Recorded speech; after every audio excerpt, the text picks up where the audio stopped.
البدع والأهواء، أهل البدع العقائدية وأهل البدع السياسية. نقول بيننا وبينكم السلف، بيننا وبينكم الكتب، كان فيقول البدع بيننا وبينكم. بسم الله الرحمن الرحيم. الحمد لله حمدا كثيرا طيبا مباركا.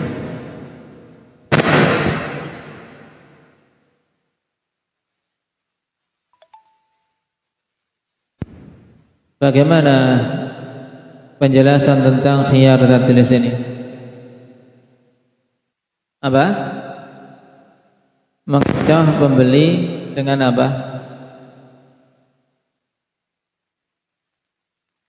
Dengan menghias-hiasi barang dagangannya padahal padanya ada satu cacat yang tersembunyi. Nah, seperti misalnya sebenarnya di balik itu ada karat tidak dibersihkan tapi sekedar ditimpa dengan cat, atau sebenarnya mesinnya sudah kurang bagus tapi kemudian olinya dicampuri apa biar suaranya menjadi apa? Menjadi lembut. Nah, banyak model-model tadlis yang diupayakan oleh para penjual terutama mobil dan motor. Nah, mereka sengaja untuk menyembunyikan kekurangan yang ada pada barang dagangannya. Maka ini masuk dalam tadlis. Ahsan. Nah, ketika seseorang membeli barang yang seperti ini, dipakai sehari langsung ketahuan, nah ini barang tidak beres, ini barangnya tidak beres. Maka apa hak pembeli yang diberikan oleh syariat Indah Muhammad Aceh?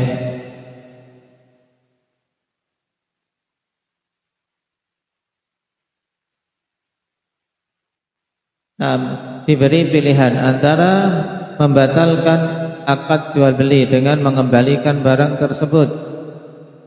Yang kedua, meneruskan jual belinya. Sudahlah, diterima apa adanya karena memang butuh dan mungkin ditimbang-timbang harganya juga pas sesuai dengan kondisi. Nah, dalil untuk masalah ini tentang apa? Dalil tentang tetapnya khiyarut tadlis. Aba Ilyas.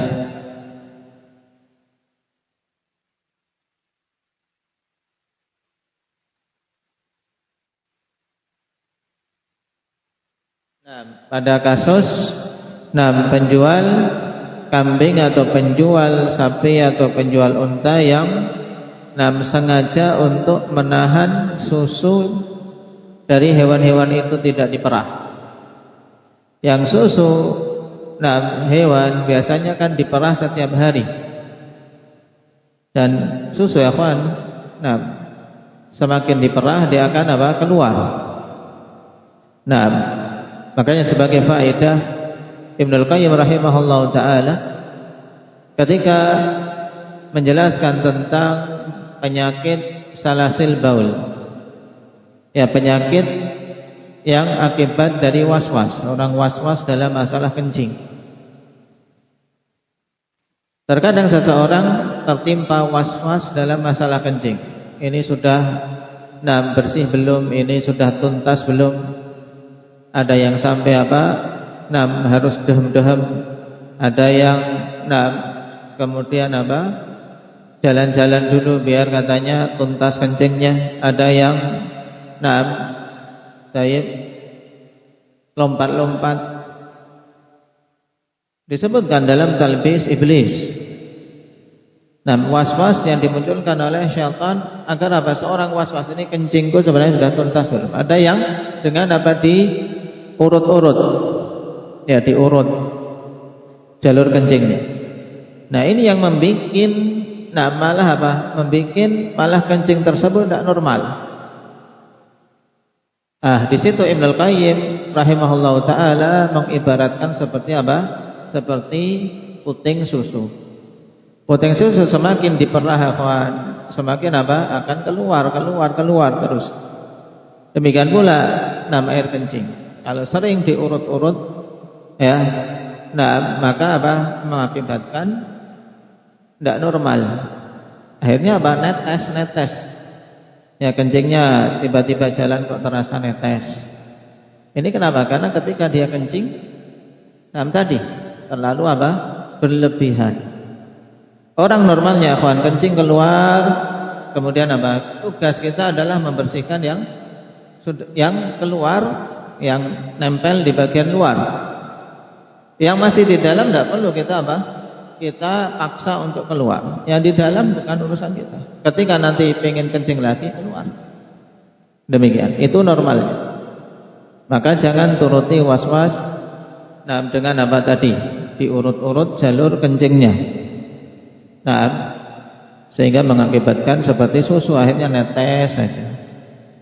Kalau sudah seperti ini sulit mengobatinya. Beberapa orang sampai mengeluh sampai terasa berat apa? Orang kalau sudah seperti ini rasanya berat. Was-was seperti ini. Kencing di kamar mandi lama, nunggu apa? Nunggu sampai tuntas. Telat sholat. Terus orang sudah selesai dia baru datang. Kenapa? Karena di kamar mandi lama, wudhu lama, kena was-was. Syaitan untuk mengakhirkan seseorang dari kebaikan. Ini faedah diperhatikan. Nah, kita kembali ke masalah hewan yang diperah susunya tadi. Asalnya akan diperah tiap hari. Tapi karena ini mau dijual, akhirnya apa? Sudah dibiarkan tidak diperah susunya sampai 3 hari. Akhirnya apa? Kan gemuk. Ya tempat susunya dari besar seakan-akan berarti setiap harinya seperti ini. Orang yang beli kan jadi senang. Wah ini Masya Allah susunya banyak. Akhirnya dibeli. Ternyata ketika sampai di rumah diperah sekali sudah berhenti. Besoknya keluarnya sedikit. Besoknya sedikit. Nah ini tadlis. Namanya apa yang seperti ini? Kambing atau unta yang seperti ini? Kambing yang apa namanya? Syukran.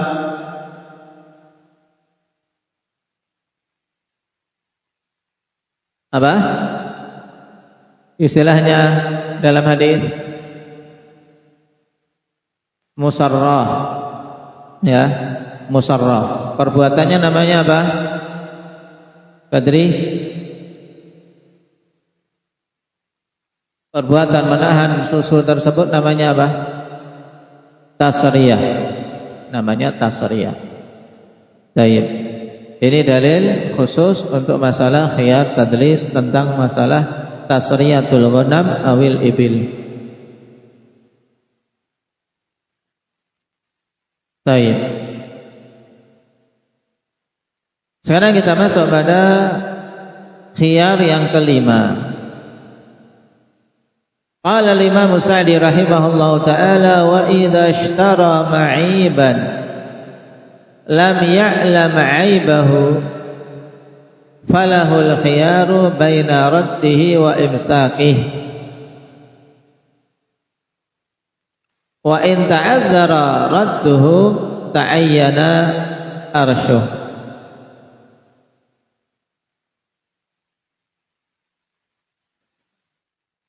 Apabila dia membeli suatu barang yang ma'ib.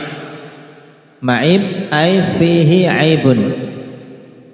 Barang yang ma'ib yaitu barang yang padanya aib.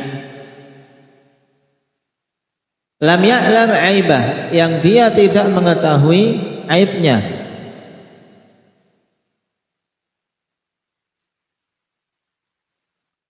Falahul khiyar baina raddihi wa imsaki, maka dia memiliki hak untuk memilih. Ada khiyar antara mengembalikan barang tersebut dan tetap menahannya. Karena sudah dibeli ya sudahlah, tidak apa-apa, tetap dibeli saja, tidak dikembalikan. Nah, khiyar ini yang dinamakan dengan khiyarul aib. Khiyar yang kelima, kawan.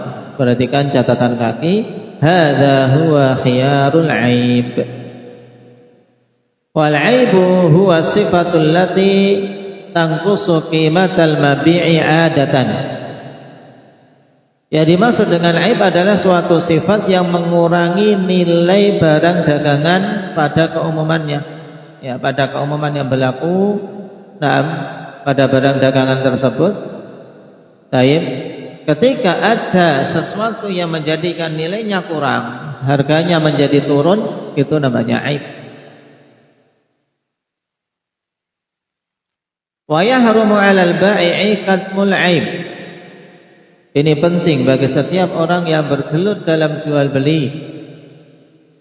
Untuk memperhatikan hukum ini, bahwasanya haram atas orang yang menjual sesuatu untuk menyembunyikan aib yang dia ketahui pada barang dagangannya. Kalau memang dia menjual karena aib ada pada barang itu, ya jelaskan. Ini memang saya jual karena sekernya sudah kena, misalnya. Kalau itu motor, dan seterusnya. Di hadis Uqbah ibn Amir marfu'an, al-kharaju bil dhaman. Akhrajahu Abu Dawud wa Tirmidzi wa Nasa'i wa Ibnu Majah. Qala Abu Dawud hadza isnadun laisa bidzak wa qala Tirmidzi hasanun sahih.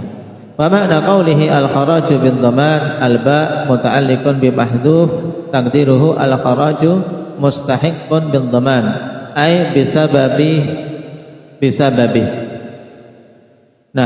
Wal murad bil kharaj ma yahsulu min ghallatil 'ain kal 'abdi wad dabah wa nahwihima. Taib. Misaluhu, dengan contoh akan jelas sekali. An yashtariya jamalan aw sayyaratan alatan fa yastaghilluha zamanan thumma yajidu fiha 'aiban qadiman lam yutli'hu al-ba'i'u 'alaihi aw lam ya'rifhu falahu raddu sil'ati wa akhdhu tsaman. Contohnya, kawan. Penerapan al-kharaj bin dhaman ini, seorang membeli jamal, unta atau mobil atau suatu alat mekanik, alat tertentu, kemudian digunakan beberapa waktu.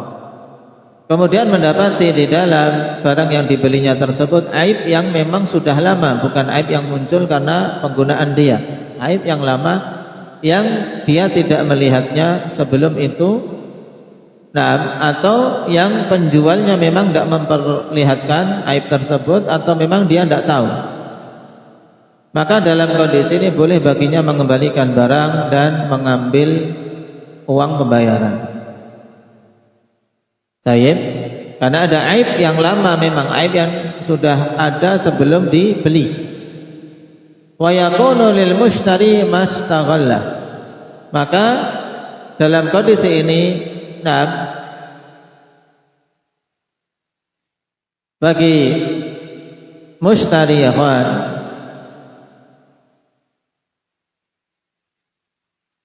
apa yang telah digunakan dari barang tersebut. Lianna sil'ah law talifat fi yadihi muddatal istighlal lakana fi dhamanihi wa lam yakun 'alal bai'i syai'. Dikarenakan barang seandainya itu rusak di tangan di tangan pembeli, maka siapa yang ganti? Seandainya rusak di tangan pembeli, maka wajib dhaman atas atas pembeli, dan tidak ada kewajiban atas penjual sama sekali. Seandainya misalnya barang itu rusak di tangan pembeli, ya pembeli yang mengganti. Ini makna al-kharaj bin dhaman. Berarti penggunaan itu sebagai apa? Sebagai ganti atas atas kewajiban dia untuk menanggung akibat seandainya ada kerusakan. Baik.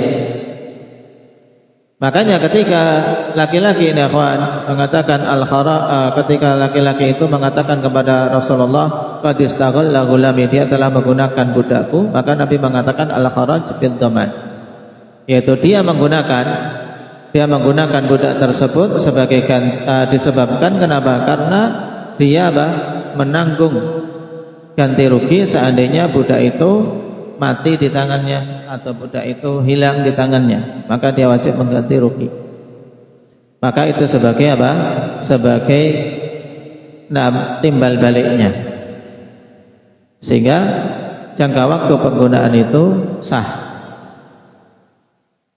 Baik.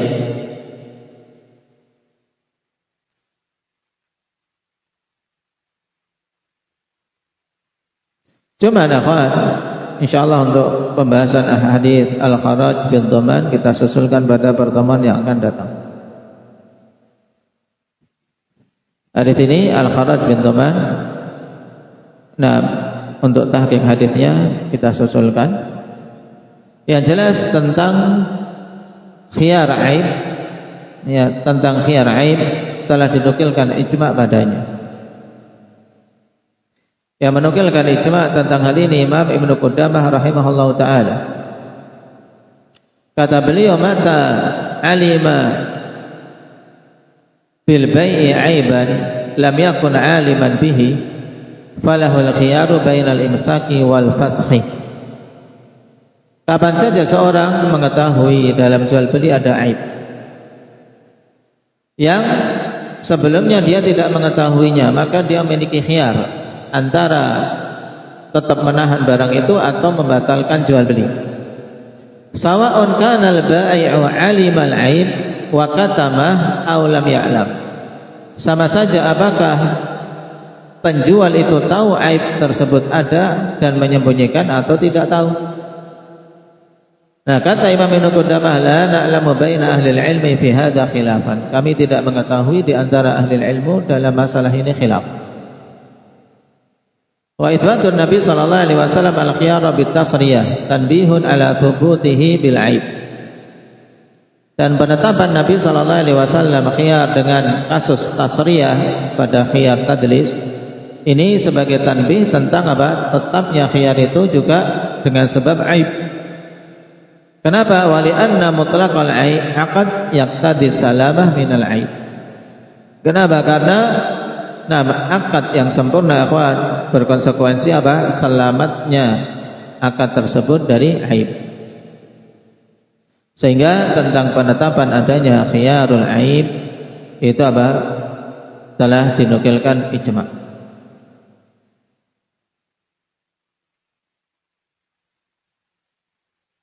Baik. Dan tadi dhabit aib itu tidak semua kemudian kekurangan yang sedikit dia dicari-cari pembeli. Kan di sini kedua belah pihak juga harus jujur. Jadi tidak semua kekurangan pada barang itu kemudian menjadi tetap khiyar aib. Maka dhabit yang ditetapkan oleh para fuqaha akhwan yaitu ma'addahu tujjar al-mu'tabarun fi 'urfihim mangqisan lil aib. Ulikal hukmu bihi wa'tamada alaih wa ma lam ya'udduhu munaqqisan lam yathbutil khiyaru bihi. Apa yang dianggap oleh para tujar yang muktabar di sisi mereka menurut uruf kebiasaan para pedagang itu memang mengurangi barang yang dijual tadi, mencacati proses jual beli, maka hukum dikaitkan dengannya dan jadikan patokan. Tapi kalau tidak dikategorikan sebagai suatu kekurangan, maka tidak sabit khiyar. Lalu bedanya apa antara khiyar aib dan khiyar tadlis?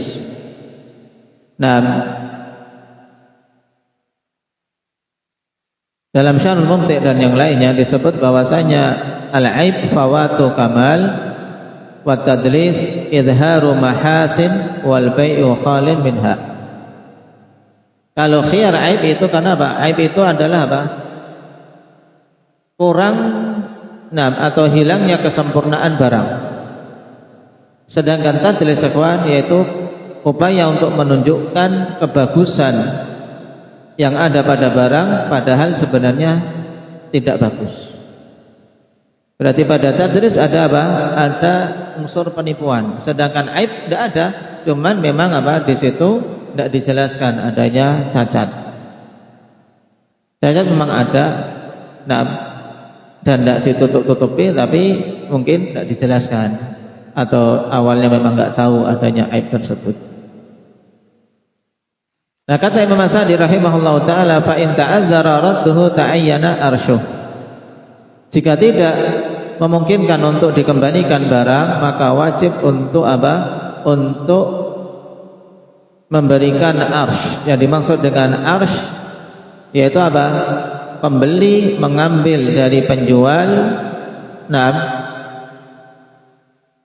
taib,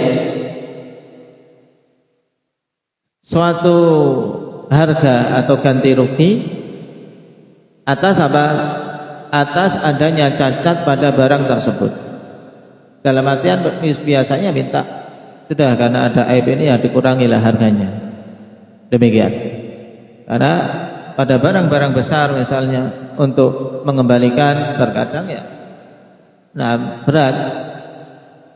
Taib, maka ketika tidak memungkinkan untuk mengembalikan barang itu, maka nah diberikan apa? Arsy, yaitu suatu nilai untuk mengganti apa? Cacat yang ada pada barang yang telah dibeli tadi. Misalnya contoh yang tidak memungkinkan, seandainya seorang membeli kambing, kemudian ada cacat pada kambing tersebut, tapi kemudian belum dikembalikan sudah mati. Nah ini repot ini. Pembeli mau membalikan kambing dibeli, cacat tadi sudah mati duluan. Taib, maka di sini apa? Ada arsy. Dia berhak menerima arsy. Kenapa? Karena tidak memungkinkan untuk mengembalikan. Taib. Dan arsy bagaimana mengetahuinya? Nilai antara apa? Antara harga yang sempurna dengan harga aib berapa? Taib. Kemudian dicari tengah-tengahnya. Taib. Ini ketika tidak memungkinkan untuk mengembalikan barangnya. Dan jalan paling bagus ketika ada kasus seperti ini ya islah. Nah, untuk mencari jalan damai antara keduanya. Nah, walaupun dari sisi hak ketika diketahui aib yang tadinya tidak terlihat, tapi memang aib telah ada, kawan. Nah, cuman ini untuk menetapkan aib itu ada sebelum dibeli atau setelah dibeli, ini butuh ada penengah, butuh ada ahli yang menetapkan, oh ini aibnya memang sebelum dibeli, oh ini aibnya setelah dibeli. Karena manusia dalam masalah ini kan musyahah. Mereka terkadang ingin menang sendiri, ingin untung sendiri. Nah, tidak memperhatikan kerugian pihak lain.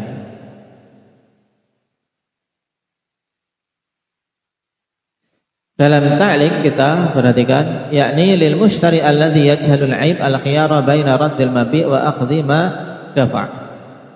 Maksudnya pembeli yang tidak mengetahui aib memiliki khiyar antara mengembalikan barang dan mengambil apa yang telah dibayarkan.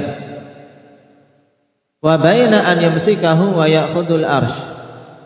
Kemungkinan kedua, tadi apa? Kembalikan barang, kemudian uangnya minta dikembalikan. Kemungkinan kedua, dia tetap barang itu miliki, tapi apa? Wa ya'khudul arsy. Dia meminta apa? Meminta arsy. Yang dimaksud dengan arsy tadi huwal farqu baina qimatis sahihi wal ma'ib, yaitu perbedaan antara apa? Antara nilai barang yang sahih, barang yang sehat dengan barang yang ada aibnya. Ini arsy. Berarti apa? Minta dikurangi lah misalnya. Arsy dalam bahasa kita berarti apa? Misalnya minta potongan harga katanya. Sudah, aku tetap beli barang ini tapi potonglah harganya karena ada aibnya. Falau kana al-mabi sayyaratan ma'ibatan fatuqaddaru qimatuha fis suqi bidunil aib thumma tuqaddaru qimatuha ma'ibah. Nah, ini contohnya dalam masalah mobil. Ya, misalnya barangnya berupa mobil yang ada cacatnya. Maka apa? Dinilai harga mobil tersebut di pasaran yang kondisinya sehat. Kondisi mobil sehat berapa? Kemudian ditetapkan juga harga pasaran mobil dalam kondisi apa? Kondisi ada aibnya. Misalnya kerusakan mobil atau mesinnya ternyata sudah jelek dan seterusnya. Nah, kemudian misalnya kalau sempurna 100 juta, kalau ada aibnya 90 juta. Taib wal farqu bainal qimatain huwal arsh. Perbedaan antara dua harga tadi itulah arsh. Berarti kalau contoh tadi berapa arshnya? Berapa nilai arshnya Ali? Antara 100 juta sampai 90 juta. Berarti dia minta potongan berapa? Karena ini ada aibnya. Mobil sehat 100 juta, mobil ada cacatnya 90 juta. Berarti dia minta potongan 10 juta.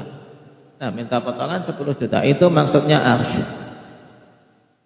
Fa in ta'adzara radduhu kama law talifatis sil'ah aw utiqal 'abdu aw awqafal arda wa nahwa dzalik. Wa nahwu dzalik. Fama hadhil umur yata'adzaru raddul mabi' wa huna yata'ayyanul arsh. Kemudian apabila memang tidak memungkinkan untuk mengembalikan barang, misalnya barang itu sudah habis, sudah rusak atau sudah tidak ada lah. Naam, talifat, hancur atau mati kalau itu hewan, atau budaknya sudah dimerdekakan, atau tanah sudah diwakafkan. Ini kan tidak bisa dikembalikan. Sesuatu yang sudah diwakafkan tidak bisa dikembalikan. Dan yang semisalnya. Nah, maka bersama dengan seperti ini tidak memungkinkan untuk apa? Barang dikembalikan, maka di situ berarti tidak ada pilihan kecuali arsh, minta potongan harga. Nah, setelah diketahui aib pada barang tersebut. Nah, ini khiyar aib, akhwan. Jadi mudahnya khiyar aib ada dua pilihan. Pilihan yang pertama mengembalikan barang ketika aib diketahui, nah, dan meminta uang dikembalikan. Yang kedua, dia tetap memegang barang tersebut dan meminta potongan. Potongan ini yang namanya arsh.